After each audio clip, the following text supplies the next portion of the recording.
This is Aldous Huxley, a man haunted by a vision of hell on earth. A searing social critic, Mr. Huxley, 27 years ago, wrote Brave New World, a novel that predicted that someday the entire world would live under a frightful dictatorship. Today, Mr. Huxley says that his fictional world of horror is probably just around the corner for all of us. We'll find out why in a moment.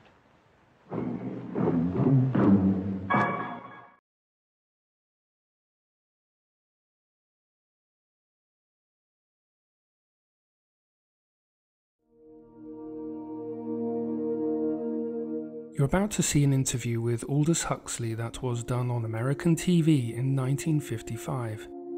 I've edited the video down to about a half of its original length, so it'll be about 15 minutes of your time very well spent. This interview was recorded when the Soviet Union seemed as immovable as it was authoritarian.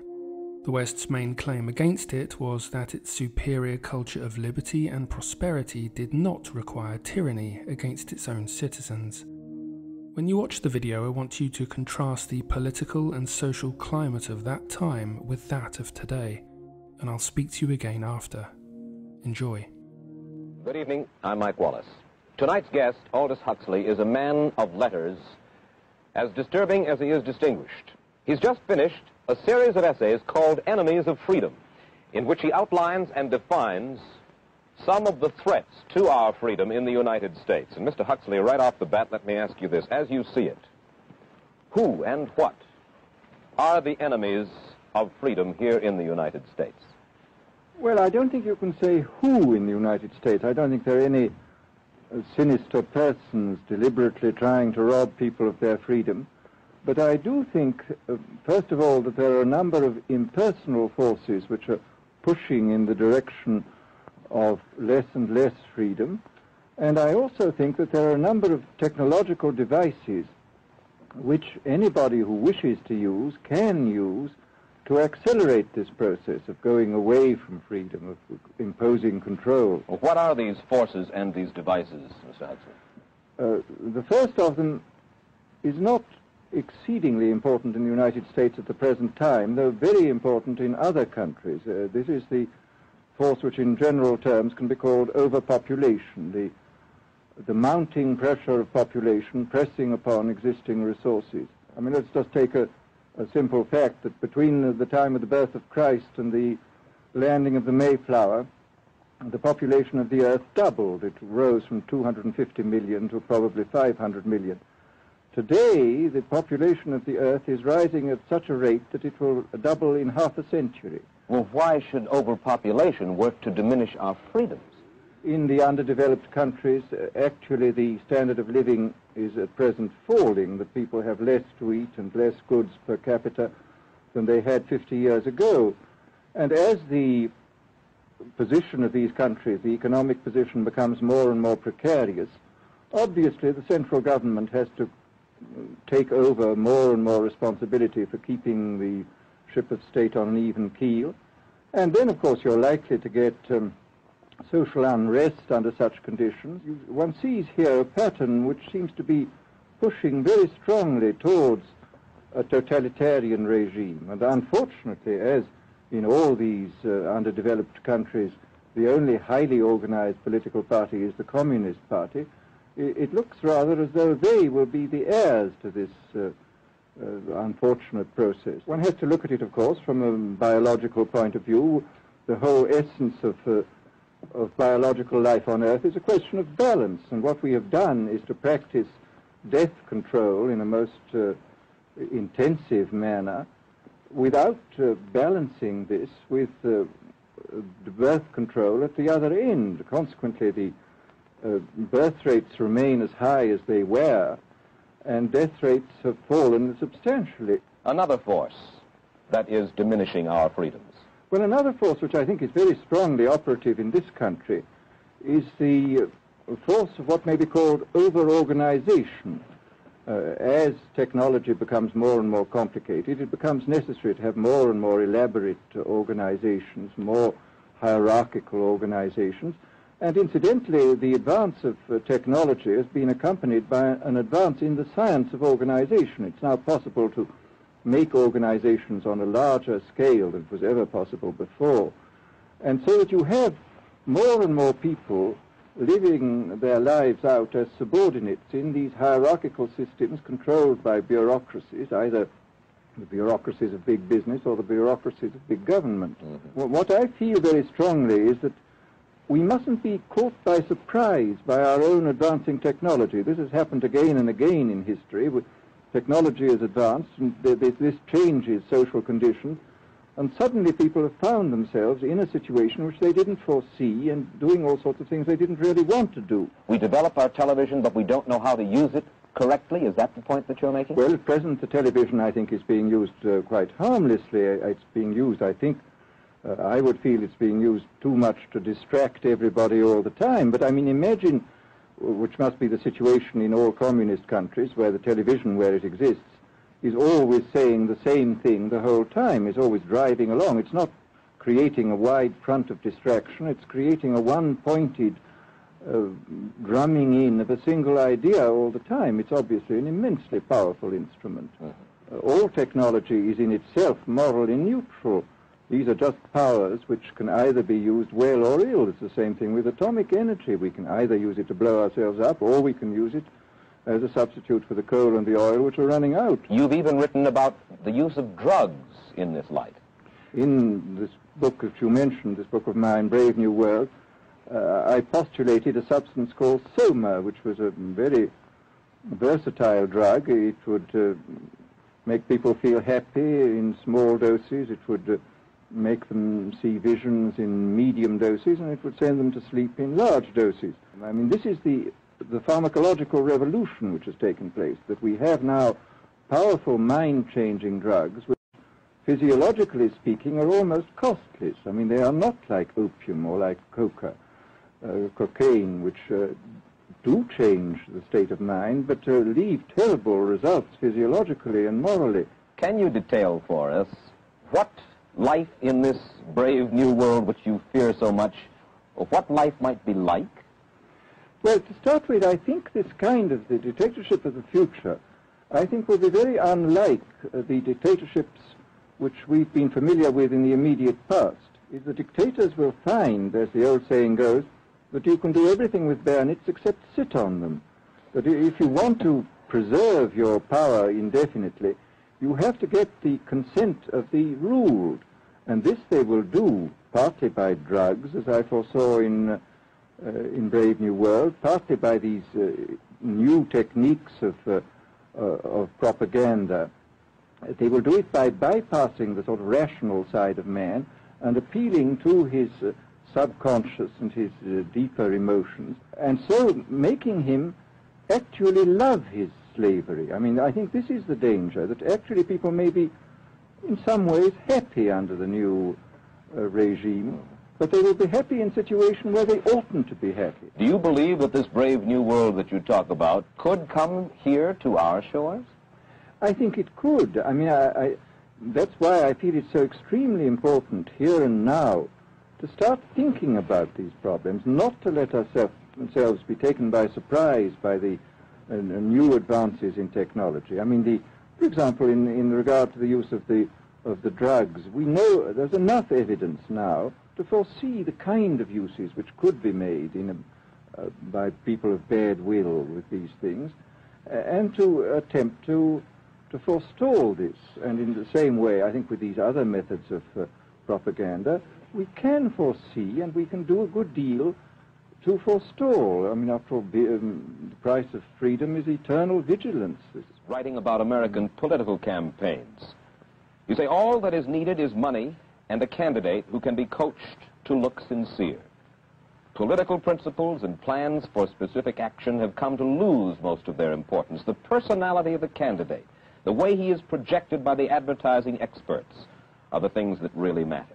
During the last campaign, there was a great deal of this kind of statement by the advertising managers of the campaign parties, this idea that the candidates had to be merchandised as though they were soap or toothpaste, and that you had to depend entirely on the personality. I mean, the personality is important, but there are certainly people with an extremely amiable personality, particularly on TV, who might not necessarily be very good in positions of political trust. For example, this thing which got a good deal of publicity last autumn, subliminal projection. I was talking the other day to one of the people who has done most experimental work in the psychological laboratory with this, who was saying precisely this, that it is not at the moment a danger, but once you've established a principle that something works, you can be absolutely sure that the technology of it is going to improve steadily. And we'll be persuaded to vote for a candidate that we do not know that we are being persuaded to vote for. Exactly. I mean, this is the rather alarming feature, that you're being persuaded below the level of choice and reason. What both for their particular purposes, for selling goods, and the dictatorial propagandists are doing, is to try to bypass the rational side of man and to appeal directly to these unconscious forces below the surface, so that you are, in a way, making nonsense of the whole democratic procedure, which is based on conscious choice on rational grounds. This whole question of children, I think, is a terribly important one, because children are quite clearly much more suggestible than the average grown-up. And again, suppose that that for one reason or another all the propaganda was in the hands of one or very few agencies, you would have an extraordinarily powerful force playing on these children, who after all are going to grow up and be adults quite soon. In the trade journals, the most lyrical accounts of how necessary it is to get hold of the children, because then they will be loyal brand buyers later on. Mm-hmm. But, I mean, again, you just translate this into political terms. The dictator says they will be loyal ideology buyers when they're grown up. It's a way of getting hold of the person and playing both on his physiology and his psychology till he really breaks down, and then you can implant a new idea in his head. I mean, the descriptions of the methods are really blood-curdling when you read them. And not only the methods applied to political prisoners, but the methods applied, for example, to the training of the young communist administrators and missionaries.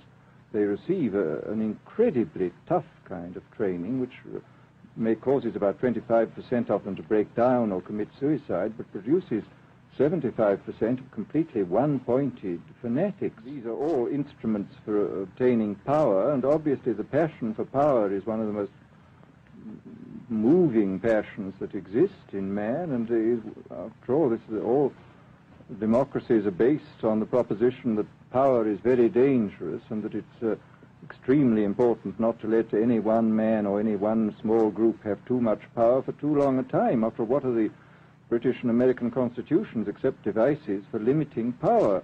Is freedom necessary? As far as I'm concerned, it is, yes. Why? Is it necessary for a productive society?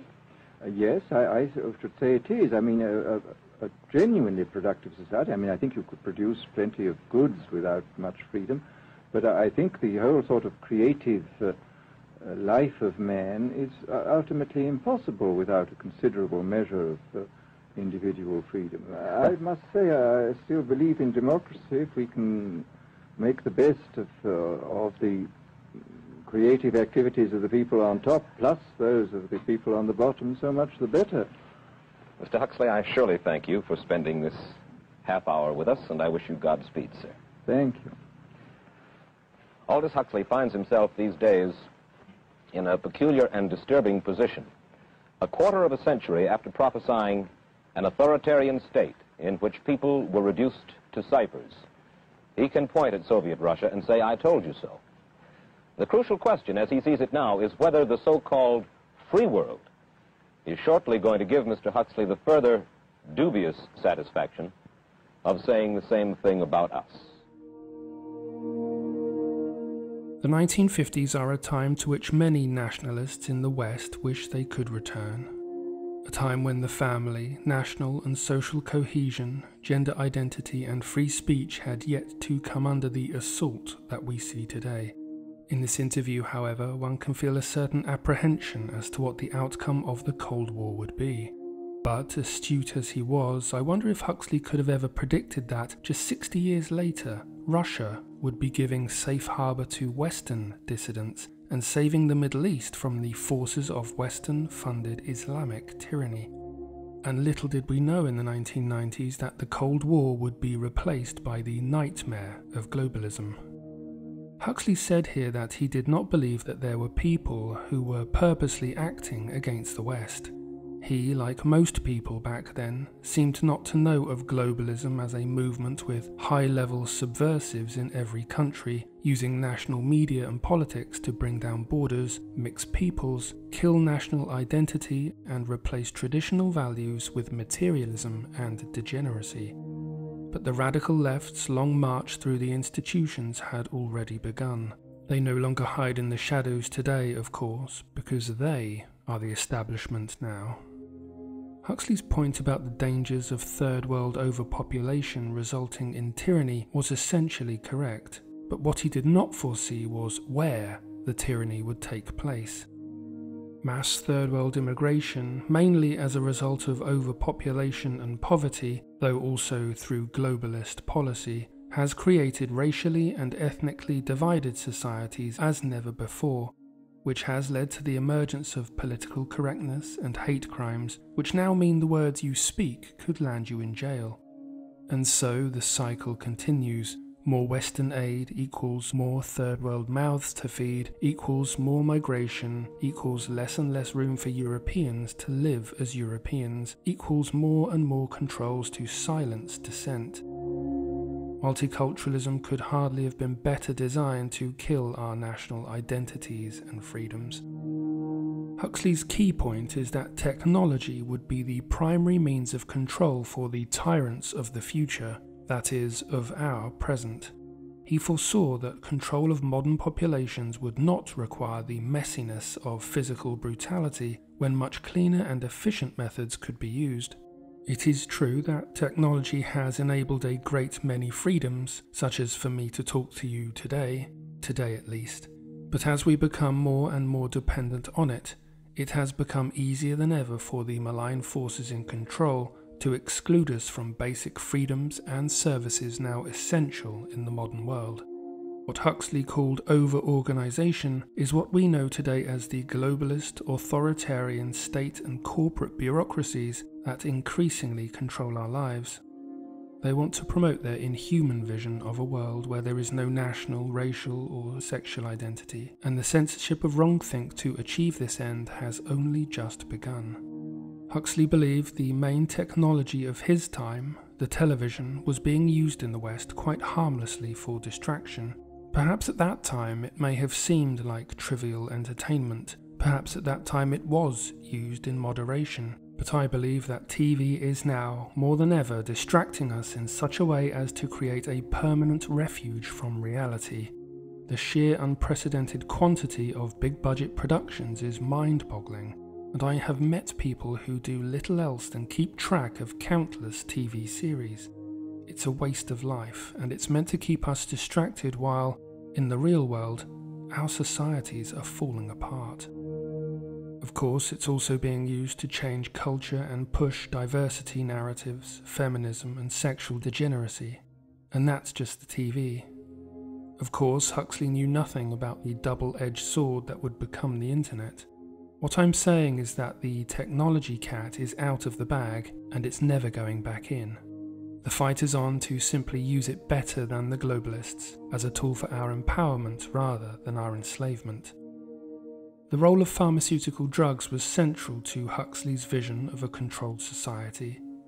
Today we have the opioid crisis ravaging white communities across America, antidepressants being prescribed at epidemic levels, the almost routine medication of children to make them more placid and compliant, not to mention the legalization of weed, the alcohol culture, and the never-ending flood of illegal drugs. The West seems to be permanently high on a cocktail of various poisons that makes us more suggestible and more indifferent to the horrors being perpetrated against our nations. Perhaps the most important part of the whole interview, though, which sums up the modus operandi of the Brave New World coming into view, is when he said that these factors can combine to make people actually love their slavery. And could anyone today really argue that many of our people do not love their slavery? The war on our psychology has broken us down to such a degree that open self-hatred has become quite fashionable. I'm going to ask the white Americans in the room to please repeat after me. On behalf of myself and on behalf of my country. To you and all African Americans, from the beginning of our nation's history, in honor of your ancestors and on behalf of your children, please hear this from my heart.